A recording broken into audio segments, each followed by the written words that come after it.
Welcome to Smash Metafiction, the podcast where we shake the magic 8-ball of fate and ask it if love is in the cards. When the magic 8-ball says, reply hazy, try again. Instead of yelling about it like we normally do, we kiss that magic 8-ball tenderly and say, I know. I'll wait until you know what's been clear in my heart this whole time. I'll wait as long as it takes. My name is Meganbob, and I'm steering this love boat. Joining me this week are Claire Mulcairn. You know, they say that love is blind, which is a good thing, because this is a podcast. Dan Mulcairn. Well, hello. That's all I got. Nice. No, strong. Lean into it. Kit Mulcairn. Well, hello. Fuck Dan. Took him out this thing. And Liz Logan. I am the Meryl Streep of Liam Neeson. Do you feel that? It's love, and it's in the air tonight. Welcome to Shipwrecked, the reality dating show where lonely singles from all over the multiverse cross over for 3 rounds of sexy speed dating. In the end, each contestant will pass their number to the person that they want to go on a second date with. If 2 contestants end up joined at the ship and pick each other, then we will have a new OTP. If a contestant picks someone who doesn't feel their siren song of love, then their ship is sunk. Will these sailors of the stormy seas of love finally meet a mate who floats their boat, or will they be forced to abandon ship? I'm your host, on again, off again.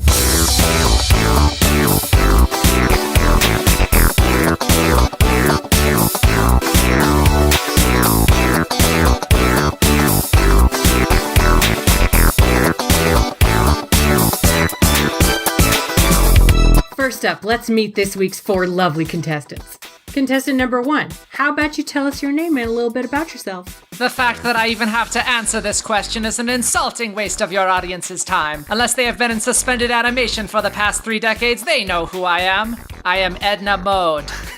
Some have called me the greatest designer to ever work within the field of superheroic costuming. Others have called me the greatest fashion designer to work since the first man put a fig leaf on his nether regions. Still others have said that to call me a fashion designer is an insult to my oeuvre. They say that I do not design fashion, that I use the medium of fashion simply as a tool to reshape the subconscious of modern culture. But I say none of these things. I prefer to let my work speak for itself. And I believe that my greatest work still lies in front of me. Oh my goodness. Well, when I say perfect partner, what kind of partner do you picture? If I'm being honest, my ideal partner most likely does not exist. But if they did, they would be my equal. A being as engaging and complex as my work.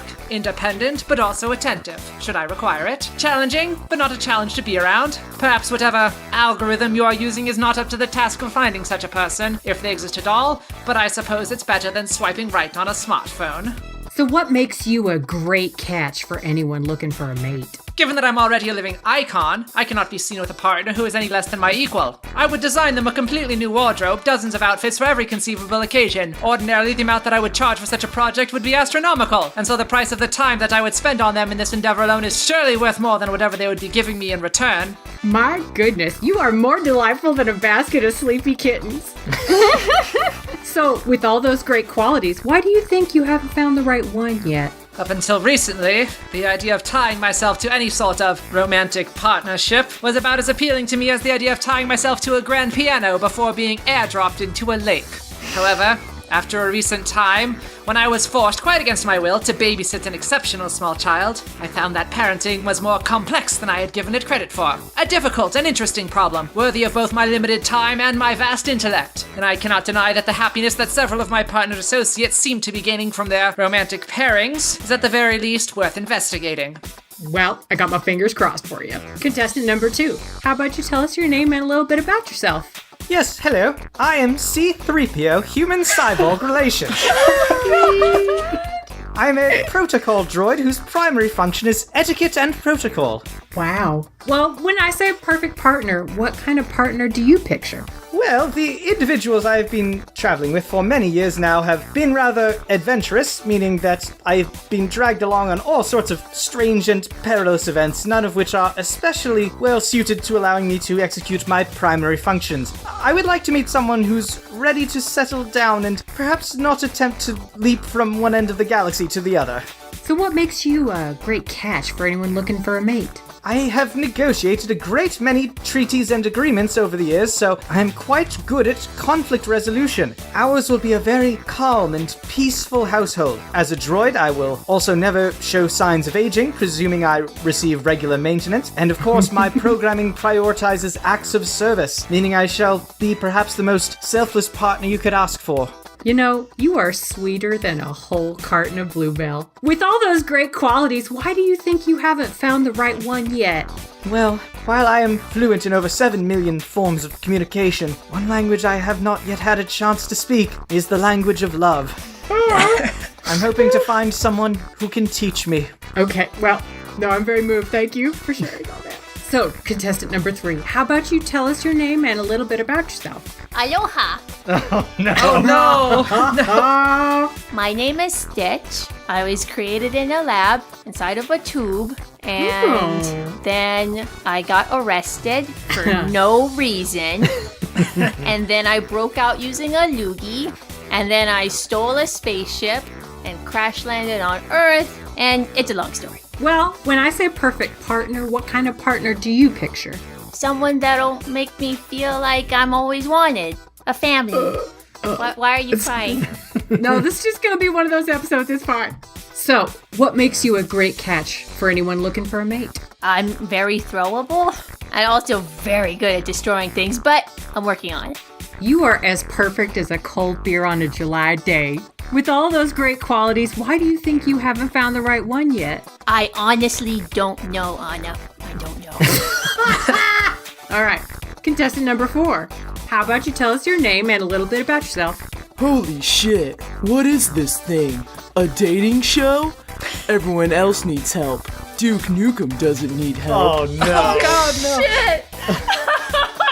No one can handle these size 13 boots, especially when they're right up all your asses.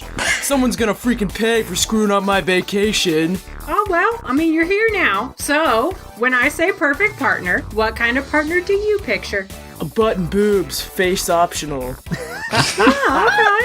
All right, so what makes you a great catch for anyone looking for a mate? Well, I can play catch. I'm pretty good with football and throwing feces. You are lovelier than one of those calendars of shirtless men riding horses. There's a calendar where it's all me every month. And with all those great qualities, why do you think you haven't found the right one yet? Because I choose not to yet. Why have one when you can have a ton? I mean, fair point, I guess. Okay. Claire, would you like to tell us a little bit about who Edna Mode is and whatever would be on her trading card? Edna Mode is from the Incredibles series of movies. She is a costume designer who works in the field of making superhero costumes, and she's sort of a eccentric artist genius type who is also has some elements of somebody like Q from James Bond, where the outfits that she makes have all sorts of super heroic elements.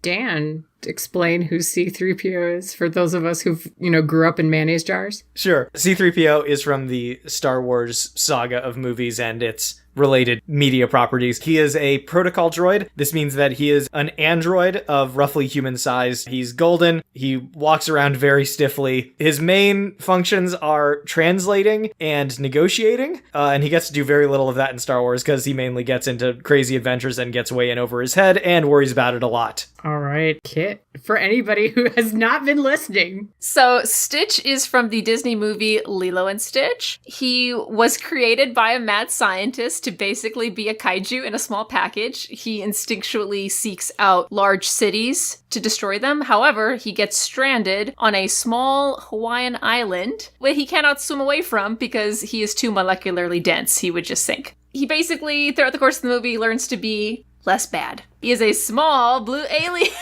with a lot of hardiness and just chaos. All right, Liz, especially for me, could you explain quite a few things about Duke Nukem? It's funny that Kit just said Stitch is a little blue alien. Duke Nukem protects Earth from multiple alien invasions. Oh, we're gonna get along great. So anyways, imagine a roided up large man, blonde hair, sunglasses, bandoliers, dual wielding guns, chewing bubblegum, throwing poop, kicking people, saving Earth, lots of women, and a Las Vegas casino. So for our first round of dating, these contestants are going to spread out on a chair and get deep. Into a good book, that is. That's right. It's off to the bookstore. There's lots to look at, from the calendars and impulse buys, or you can get a coffee and browse the DVDs. But perhaps our contestants will choose to get up close and personal amongst the romance books, or try something a little more hands-on in the DIY section. Let's find out. In order to see who is going to be paired up with whom in round 1, I'm going to consult Shipwreck's own proprietary supercomputer system that we call the Erotic Randomization Operating System, or EROS. So let me punch in all the relevant bits that I gathered during our interviews with our contestants, and let's see what sort of couples it makes. Give her a few seconds while she does her thing. Oh, that's nice. Thank you. So the results are in, and our first couple is going to be C-3PO and Edna Mode, and then Duke Nukem and Stitch. All right, so let's check in on our first couple, C-3PO and Edna Mode. So, are they looking for something special, or just browsing? Well, hello there. It is a pleasure to make your acquaintance. I, of course, am C-3PO, Human-Cyborg Relations. Oh, you're the one speaking to me. Sorry, for a moment I thought you were some sort of coat rack. It is not one of my primary functions, but I suppose I could attempt to serve in that particular capacity. Yes, your arms do look rather sturdy and angular. Well, thank you. I don't particularly like to brag, and there's not much I can do about them, but it is nice to find someone who can appreciate fine craftsmanship. Yes, well, that remains to be seen. How many of your parts would be interchangeable if I were wanting to make some modifications? Well, I have in the past sported different legs and arms depending on the situation. In one particularly nightmarish scenario, my head was traded out for the body of a different droid, but I was restored to full functionality shortly thereafter, so I would say quite interchangeable. I see. Modularity of body parts is quite a valuable trait to have in a partner, I would assume. An angle I had not considered before. I should certainly hope so. Tell me, though, I'm rather perplexed by these strange objects on these shelves around us. What precisely is this material inside them? Are you not familiar with books? Paper? Have you seen this sort of thing before? Books and paper? I'm not finding a reference to either in any of the languages that I speak. This is most peculiar indeed. So not much of a reader then, are you? Oh no, I read quite extensively actually, but I've just never seen it printed on this pressed wood pulp before. Looks like these bookworms are making some progress towards a happily ever after. So now let's check in on Duke Nukem and Stitch. Will they be an instant classic, or is their story destined for the bargain bin? Stitch is rifling through the stack of books that's right at the front of the store, the bestseller section, and he picks up a book and goes, "In a garden, cook like a pro." Already do. Throws it over his shoulder. That section looks mysterious. I'm going in. Oh, perfect, it's Playboy. Excuse me, can I get a case of these? Where's your bathroom? It's gonna be a mess. Stitch begins making a small fort out of the bestseller collection. Enemy sighted? Fire! Starts throwing books at Duke Nukem. Nobody messes with my meat. Come here, you little shit. Stitch runs between his legs, dives behind the Starbucks equivalent counter, and starts throwing random cups and coffee beans. Damn, you're better than I thought. Do you want to talk? Stitch slowly lowers the vat of whipped cream that he had lifted above his head and says, "Okay, temporary ceasefire." I've played with that stuff before, bring it over. Stitch cautiously walks over with the vat of whipped cream, already dipping in a little bit. Is it good? He's like halfway done. It's alright. Alright, let me try. Stitch throws it at his face. Oh! It's good, yeah? Yeah, it's feels pretty good on my face, actually.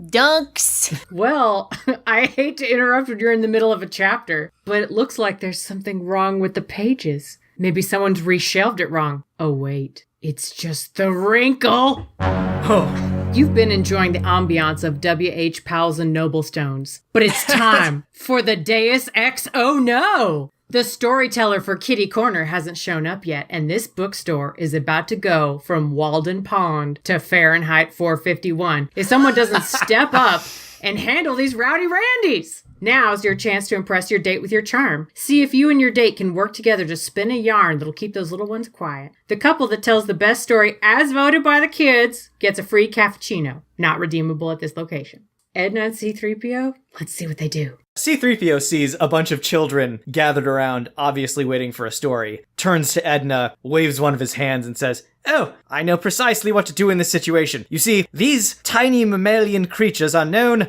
as Ewoks, and I have quite an extensive history of spinning yarns for these small furry creatures. Although I do believe these particular specimens of the species may be suffering from some form of alopecia or something. They have a significantly less degree of body hair than I'm used to seeing. Very, very sad. Well, I shall just have to put that much more gusto into my storytelling." They certainly seem to be making up for their lack of hair with an overabundance of fluids. A sticky child puts a hand on C-3PO's shin. Oh, that's just simply how they show their excitement and... oh my. In any event, come, Ewoks, I shall spin you a tale of the Millennium Falcon and how we fought against the Death Star and how one brave pilot risked it all to save the galaxy. And his name was C-3PO. Human-cyborg relations, and also daring space pilot, Jedi Knight, smuggler, and princess, all in one. That's very nice, darling, but perhaps they would prefer reading from a slightly different selection. Let's see, over here in the autobiographies. Ah, yes. And she holds up a book, and on the cover there's just a giant letter E.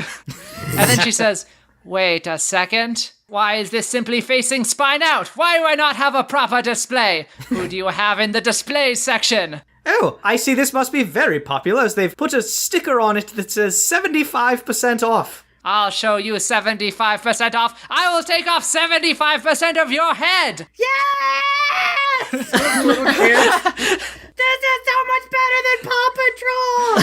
Perhaps we should not tell them one of these stories. Perhaps we should tell them a story together. Some sort of improvisational exercise. I'm not terrifically good at improvisational theatre, but I suppose I could give it a go. Did you have something in mind? Once upon a time, there was a very famous visionary fashion designer and a very shiny mannequin who were forced to go on a blind date together. You take the story from here. What is the next sentence? Well, I rather take exception to your characterization of this mannequin fellow, as this mannequin, you see, had some great, fantastical dreams. He was not simply satisfied being a mannequin, and as he listened to the diminutive fashion designer blather on about something or some such, he found his mind wandering back to the stars, back to the world of Coruscant, where any number of diplomatic situations awaited his expertise, if only he could simply find his way back there. And while he was distracted, his head up in the clouds, he did not realize that the fashion designer had opened one of the panels on his back and had begun modifying his settings to see if perhaps there was a way to give him a more interesting personality. Well, of course, that was not at all in the mind of this particular mannequin, as he had... Hola, ¿cómo estás? All right, kids, settle down. Hola, niños y niñas.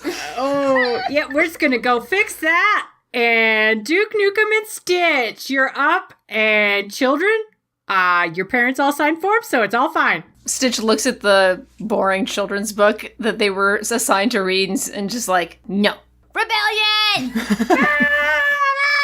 He starts passing the kids various cooking implements that they can use as helmets. We're gonna take the store! Yeah, the store! I like this furball. Let's go. Self-defense. Immediate course. Let's find the free candy. Free candy! Here's a cigar while you're at it. Stitch tries one of the cigars and instantly just starts hacking. Don't worry, you get used to it. Give me all your croissants right now. The guy behind the counter at the Starbucks equivalent just goes, okay. Just hands over a whole plate of croissants. Look at all these hungry kids. They demand entertainment and food. What am I supposed to do with this? Who wants some? Croissants! Stitch looks behind him where he had thrown the lit cigar, and it's a bookshelf that is now on fire. We should go. Everyone stop, drop, and roll. Stitch runs out, and about like a minute later, a car drives in through the large window, and Stitch is like, Get in, losers. So we had the children write down their votes, so it would be anonymous. All right, we have cleaned you up for the most part. Most of you still have your eyebrows. All right, you precious little terrors, what's the verdict? Okay, so robot, tiny person, big man. This child drew a picture of a squirrel. All right, blue, the color blue. And then one drew a picture of a car, and then one drew a picture of fire, and then Larry, my producer, tried to vote because he does not understand the mysteries of love and the wisdom of children, so I will be throwing that one out. Okay, round 1 is over, and after tallying up the votes, it looks like Stitch and Duke Nukem are the winners. So, you two, any good books you want to recommend to the kids if they like that Eat story? shit and die. Okay. I really like Looking for Alaska, but they might be a little bit young for one of the scenes. So I guess Eat Shit and Die. I haven't read it. I say, is that the sequel to Eat, Pray, Love? Oh my god. All right. So, and C3PO and Edna, anything you want to say to your critics? The common folk have never understood my work. It is far too complex for them, but the people who matter will come to see the superiority of what we have done here eventually. Wouldn't you say so, whatever your name was again? Golden Man? I certainly think so, although I do seem to be having some trouble with my vocabulator ever since you got inside of it. What can I say? I like to keep things interesting, darling.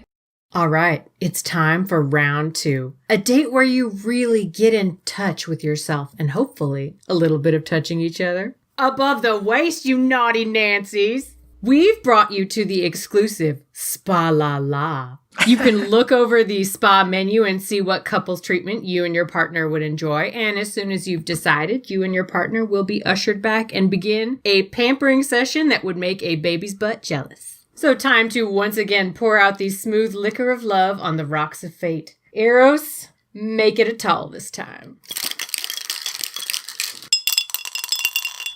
Oh, Tom Collins. So the results are in, and our first couple will be Edna and Duke. And our second couple will be C3PO and Stitch. So let's start off by checking in on Edna and Duke Nukem. Is that a cucumber in your water? Oh, well, no, it is just cucumber in your water. Never mind.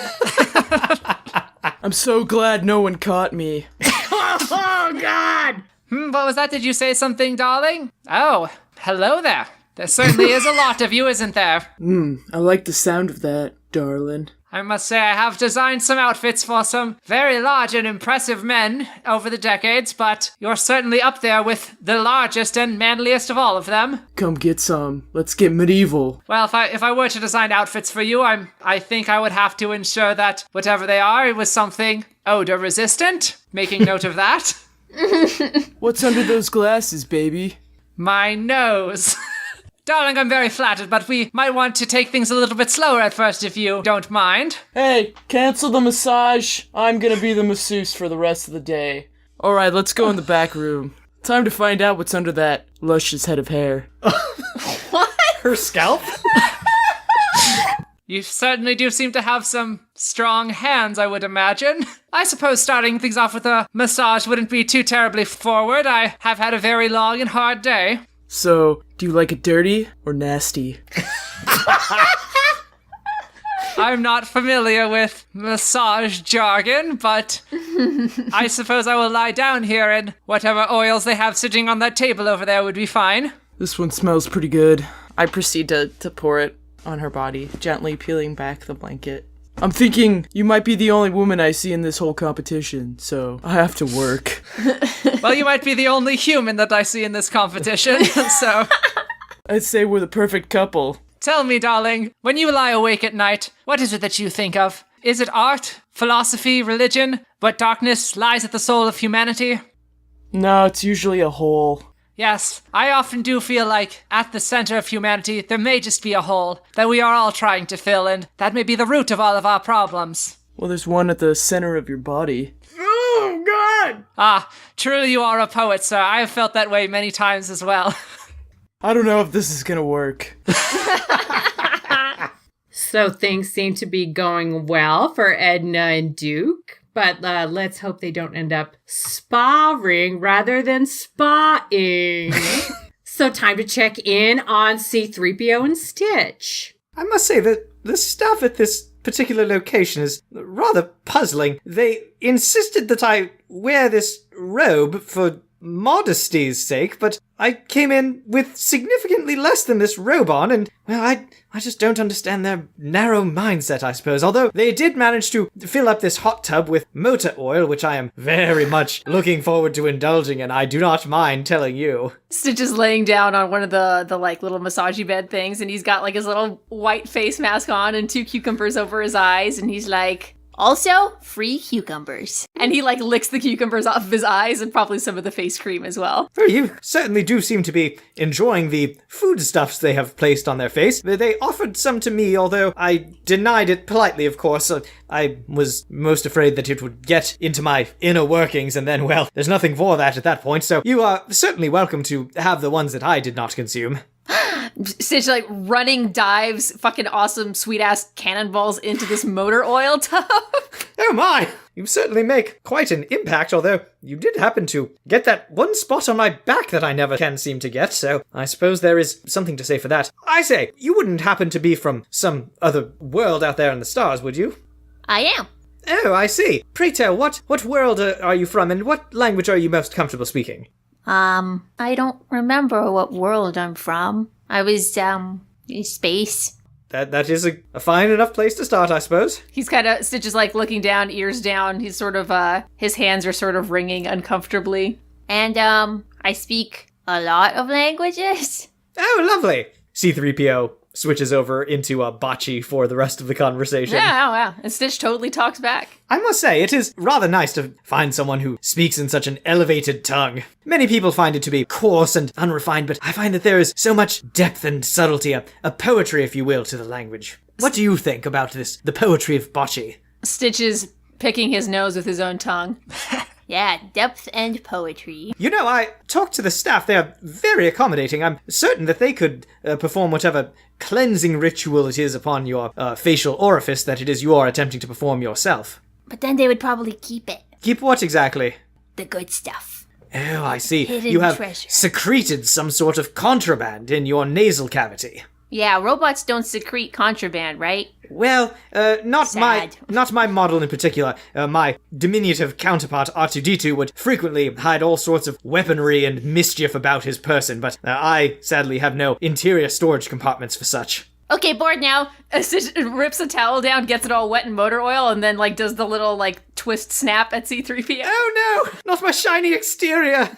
Well, you all look like you're glowing, although I can tell none of you chose the microdermabrasion because there's a wrinkle.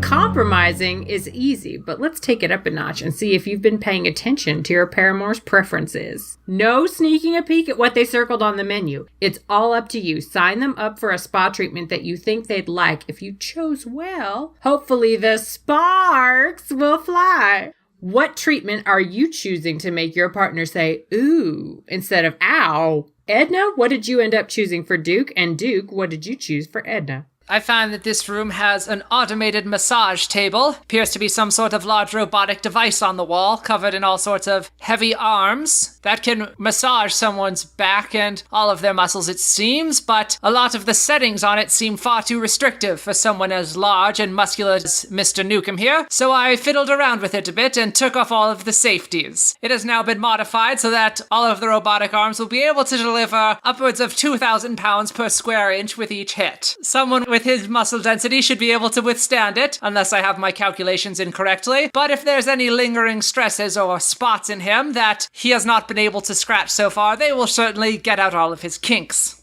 I chose deep tissue massage with all the essential oils. That sounds real nice. And I'm applying the oil. And C-3PO, what did you choose for Stitch? And Stitch, what have you chosen for C-3PO? Well, I happen to notice that my counterpart here seems to enjoy rather extreme heat. I looked into the hot rocks options that they have here at the spa, and it didn't seem to be quite hot enough, so instead I had them melt quite a large quantity of rock and fill one of the empty jacuzzis with the resulting lava, and I believe that Stitch will much enjoy this lava bath that I have prepared for him.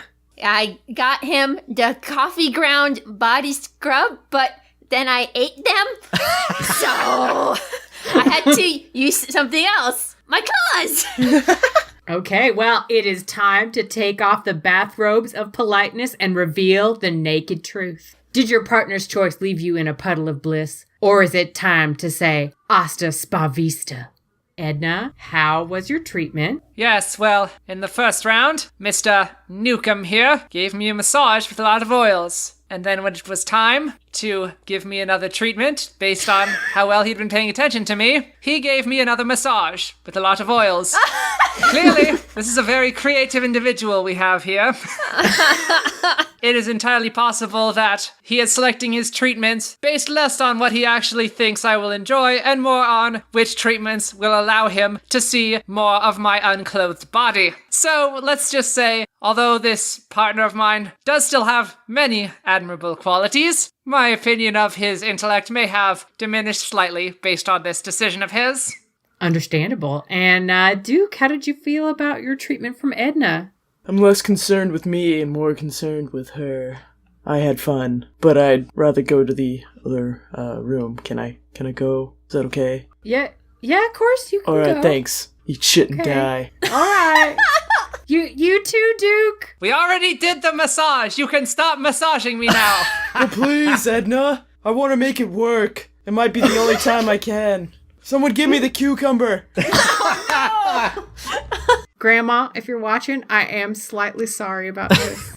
All right, and C-3PO, how did you feel about your treatment from Stitch? Well, I do believe that the large degree of coffee grounds he ingested may have slightly increased his metabolism, as he was rather energetic throughout the whole process, and, well, I do believe there may need to be a call put into whatever mechanic or repair person is on staff, because I am, well, my torso is lying next to the jacuzzi, and my limbs appear to be strewn about the trees that surround this place, so something will have to be done at some point. I can't say it is the most relaxing experience I've ever had, but in fairness, I have had worse. It is certainly better than being in Jabba's palace, after all. We will get all of you gathered together in just a second. Stitch, how did you enjoy your lava bath? Could have been hotter, but good. Yeah, still good. Well, it looks like this date went from the sauna to the icy reality of the plunge pool. But let's I'm coming down. I need more coffee. Is this addiction? But let's all get dressed again and meet up for round 3. Yeah, I know, Larry, but I wasn't going to be the only one in clothes. Everyone else was wearing robe. I'm damn well wearing robe. No, you shut up. I kept it closed almost the whole time. Welcome to round 3. We've brought our contestants to a bar. A secret bar where we can speak easily, one might say. Wink. After all, what's more romantic than a little light law breaking? Nothing except joyriding on a tractor in the moonlight. Anything goes at hush money. Illegal boxing, gambling, old-timey blue movies, ankle showing, homemade gin, and hot jazz. We had the live band do a little bit of practicing before your arrival so you can make a swoon-worthy entrance. When you walk down the steps into this underworld, what song is going to play you in? I'm gonna say Highway to Hell. Well, the DJ at this particular establishment took one look at me and decided to play a disco remix of the Star Wars theme. I'm not entirely sure what his decision-making process was, but, well, it certainly was jaunty, I suppose. I initially suggested to the DJ a wide range of selections from Eastern Europe's finest electronica and post-rock musicians, but they did not have any of my suggestions, so I just told him to pick whatever he wanted. He ended up choosing Material Girl by Madonna. I suppose there were worse options. A little less conversation, a little more action, please. So, I already had a bourbon, so I will not be doing any math. Eros? Sugar, you tell me who's destined to be bar-cross lovers in round 3. Oh.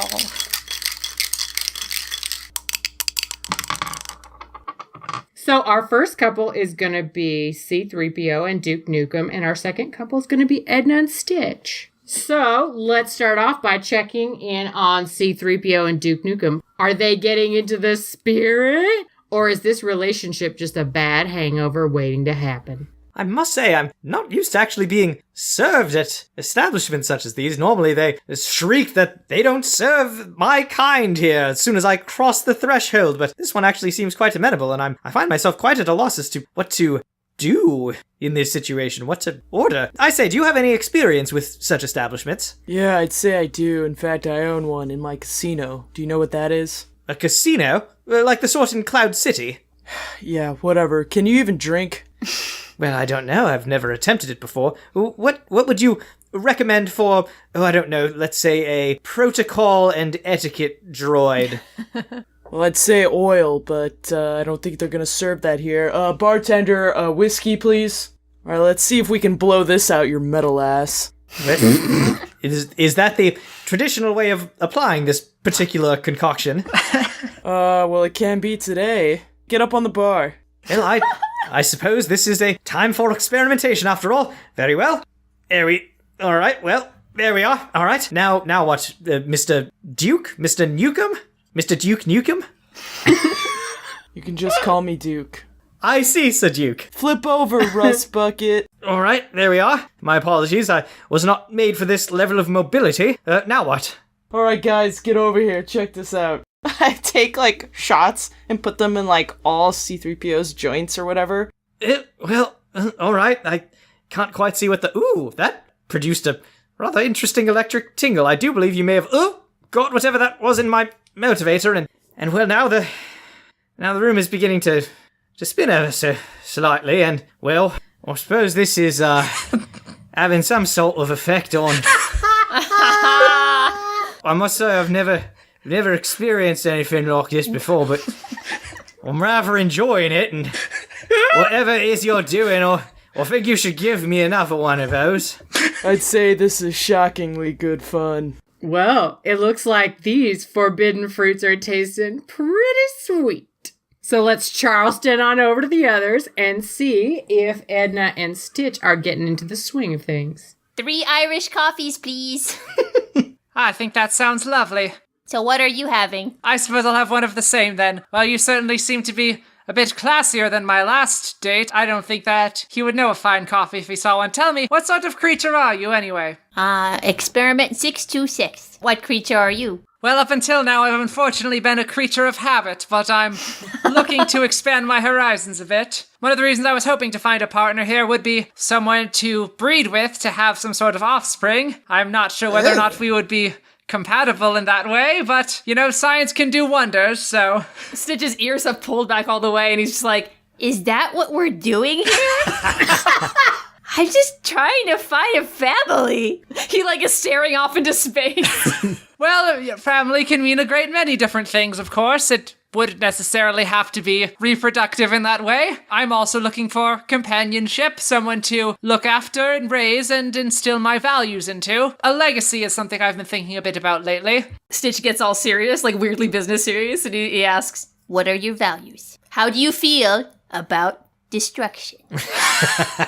Well, I think it's, of course, a necessary part of the process of creation. Why, are you a very destructive individual? You seem to be coiled like a spring right now, full of energy. Well, depends on my badness level. I've been working on it, but it is a part of me. I've never done design work for an anti-hero before, but it's intriguing. Tell me, what are you fond of? Jumpsuits, perhaps? Or something a bit more flowing? Whatever, but I look best in red. I'm gonna say the coffee arrives, and he's like, Mahalo. and then he downs all 3, and he's like, flips the table and rushes the stage.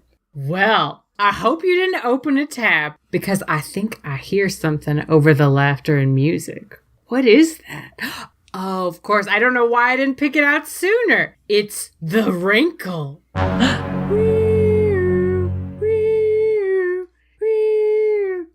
I ran out of air there.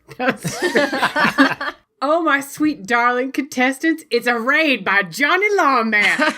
It's not a real date unless you're having to run away from flashing lights, as Granny liked to say. You and your date have to sneak, scheme, or seduce your way out of this situation, and then you can enjoy that adrenaline rush in the privacy of the nearest alleyway. Is this the tension you needed to take this date from a ho-hum to hot damn? Let's find out. And remember, you don't have to outrun the law, you just gotta outrun the other couple. We'll catch up with you later.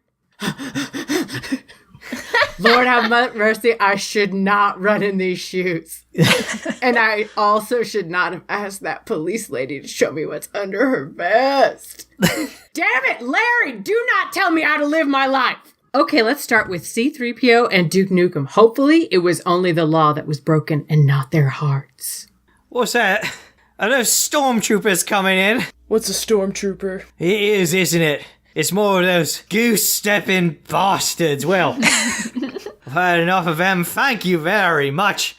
And I will not take it anymore. Alright, mate. it's time to take you home. You know I speak over 7 minute form of communication, but today I'm speaking with my hands. How am I not the most belligerent one in here? A robot is out belligerent me. No one understands me. They always make fun of me. Han Solo always calls me. Oh my god, I'm gonna kick your ass, bitch. Clearly, I'm of much higher caliber than that. Maybe if he gave me an oil bath more frequently, I wouldn't look quite so tarnished all the Oh my god, time. Ross Bucket, shut up. I'm gonna turn you off. This is a disaster. Well, contestants, you fought the law, but did the law win? Now to check on the smooth criminals, Edna and Stitch. Jailbirds or lovebirds? Now it's a party. Stitch pulls out the cell phone that he stole off of the trumpet player, and he calls his ride. Within like a minute, one of the children from the bookstore pulls up in a stolen car. I plucked a sample of your fur while you weren't looking, and I've been analyzing it with the supercomputer that I have in the lenses of my glasses, and your hide appears to be quite durable. I assume that you're fireproof? Very. Good. Of course all of my designs are, so my gown will have no trouble resisting that as well. Why don't you take some of those bottles from the counter there and make a little distraction for our friends? Stitch rips the entire alcohol rack off the wall and throws it in front of the door. Edna's gonna light one of her very long, European cigarettes, and then after taking a drag from it, she's gonna flick it into the fire, and then I imagine that she and Stitch are gonna walk through the flames holding hands. With all that excitement finally calmed down, are the contestants ready to make a confession of love, or will they plead the fifth? We'll find out in a moment, but first, we'll bring back all 4 of our contestants for one final measure of compatibility. Eros, if you would please reveal your final form as the Love Tester. Okay, y'all, I'm going to ask each contestant a question. First, each of their 3 dates is going to guess how they will answer, and then the contestant will share how they would really answer the question. Stitch, how would your friends describe you? Edna, how do you think Stitch answered? Can someone truly be friends with a force of nature? Can you go on a bike ride with a bolt of lightning? Can you share drinks with a rainbow? This is a being of pure chaos. It cannot be contained by societal concepts that you have, such as friendship. This being is free of such constructs. All right, and Duke, how do you think Stitch answered? He's small, he's blue, and he's angry. Well, to the point. And C-3PO, how do you think Stitch would answer the question, how would your friends describe you? Well, based upon some of my interactions with similar characters in my travels, and the way that others would describe them, I would say perhaps a swindler, a good-for-nothing scoundrel, possibly even a scruffy-looking nerf herder. And Stitch, how would you answer the question? Blue. So I was right. You know, much to my surprise, that is exactly what has happened here tonight. All right, and Duke, the question for you is, what were you like as a kid? C-3PO, how do you think Duke would answer that question? I imagine that young Sir Duke would have been quite energetic, very creative, needed quite a number of creative outlets for himself. Probably as a result of his actions, I would imagine that his family would have moved quite a lot. And Stitch, how do you think Duke would answer that question, what were you like as a kid? Muscular? And Edna, how do you think Duke would answer? As much as I would like to say that he was a sweet young boy as a child before the rigorous crucible of adolescence forged him into this swaggering, toxic mass of testosterone, I could not imagine him being any way other than how he is right now, so I assume he came out of his mother's womb wearing a pair of sunglasses and smoking a cigar. And Duke, how would you answer that question? What were you like as a kid? Edna hit it right on the money. I never was a kid. I came out of the womb just like this. Rippling muscle, guns, which is also my muscle. And a cigar. No sunglasses yet. I had to go to the store. Is it also safe to assume that shortly after you came out of your mother, she exploded in a giant fireball and you did not look back? C-3PO, if you were to write a book, what kind of book would it be? Stitch, how would you think that he would answer that? It would be very long-winded. Yeah, no pictures. Duke, how do you think C-3PO would answer the question if you were to write a book? What kind would it be? He'd write a book about his adventures called Booze and Bolts, a C-3PO story. Edna, how do you think he would answer that question?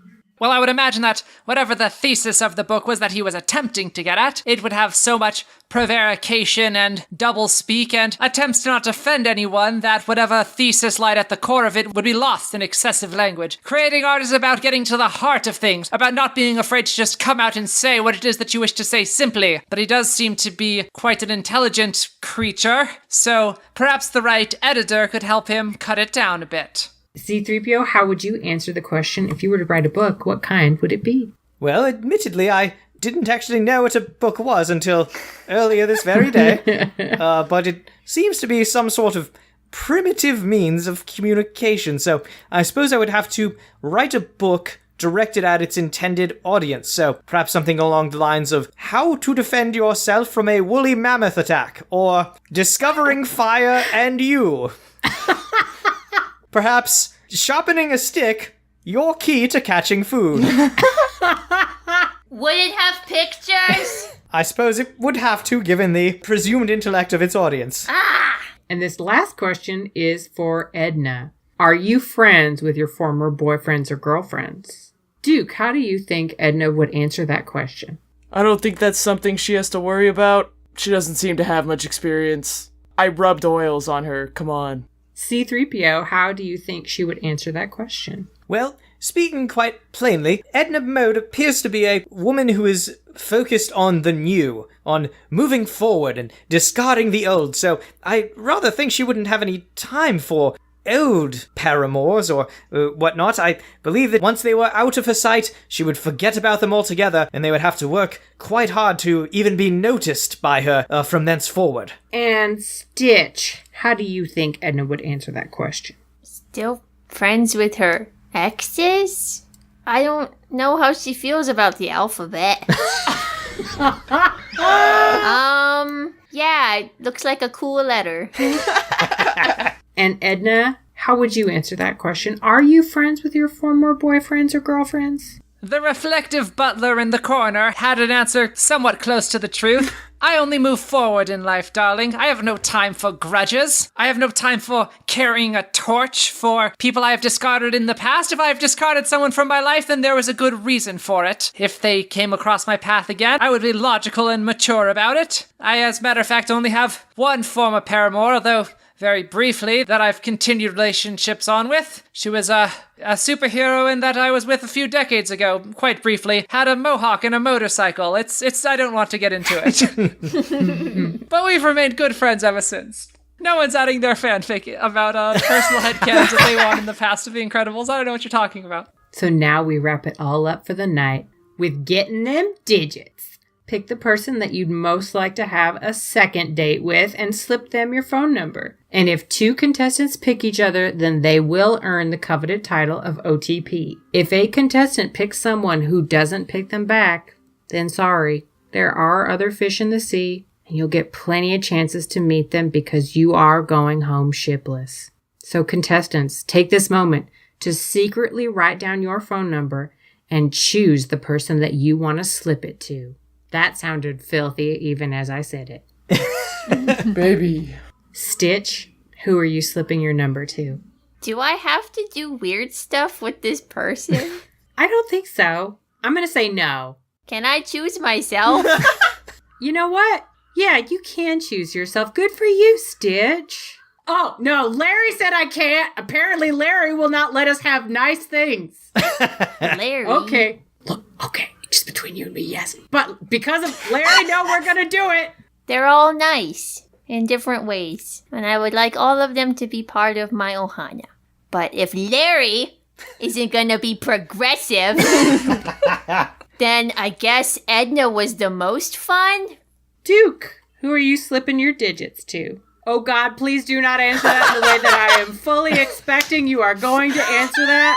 Oh, what geez. I meant was your phone number. Well, I guess the closest I even got with was Edna, and I really think that's the only one I would ever get close with, so Edna.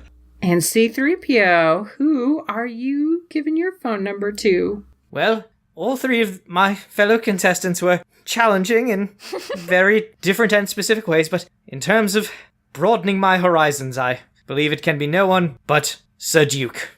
All right, Edna, it's all down to you. Who are you slipping your digits to?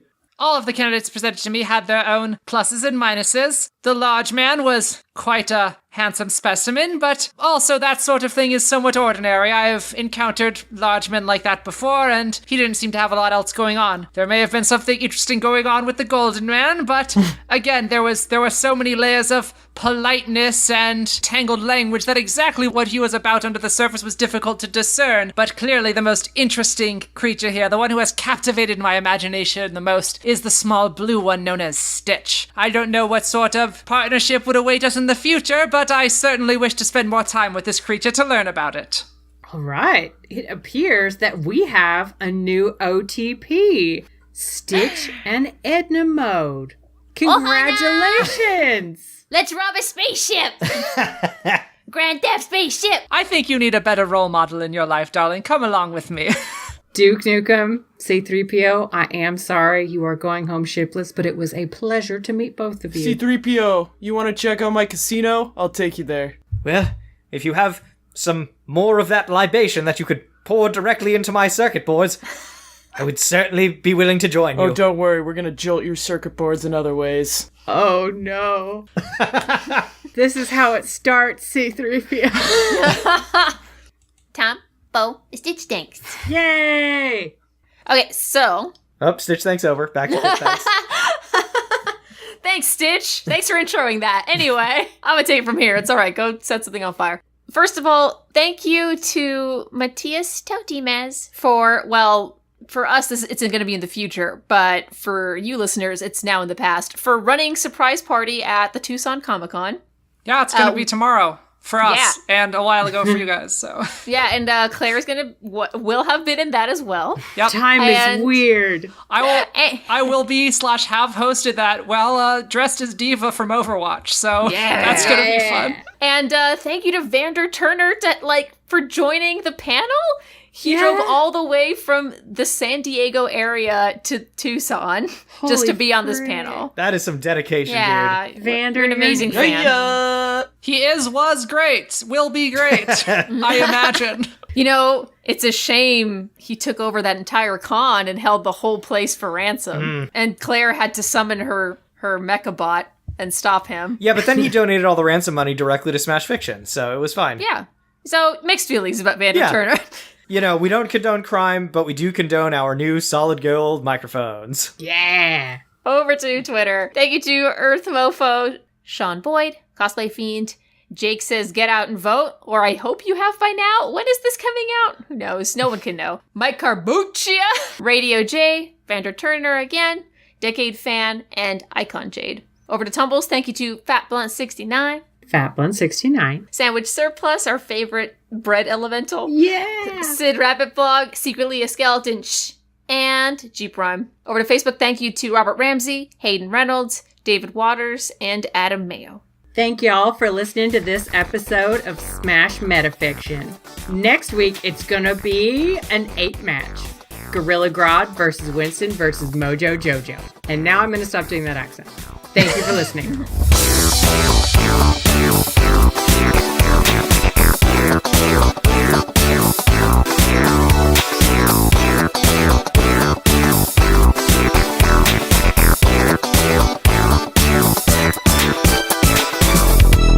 Smash Metafiction is produced by Dan Mulcairn, with logo design by Claire Mulcairn. Special thanks to Kevin MacLeod at Incompetech.com for our theme song, who likes to party. You can find us on Twitter at SmashFic Podcast and search for the Smash Fiction Podcast on Facebook, Tumblr, and YouTube. Subscribe on Apple Podcasts or your podcatcher of choice, and if you leave us a good review, we shall become more powerful than you can possibly imagine. Smash Fiction is made possible thanks to our supporters on Patreon at patreon.com/smashfictionpodcast. Please consider donating as little as $1 each month. It helps us keep the show going. And we have great rewards and extra content for those who help us out. If you have any suggestions, feedback, or other contributions, send them to us at smashfictionpodcast@gmail.com and help us continue the fight.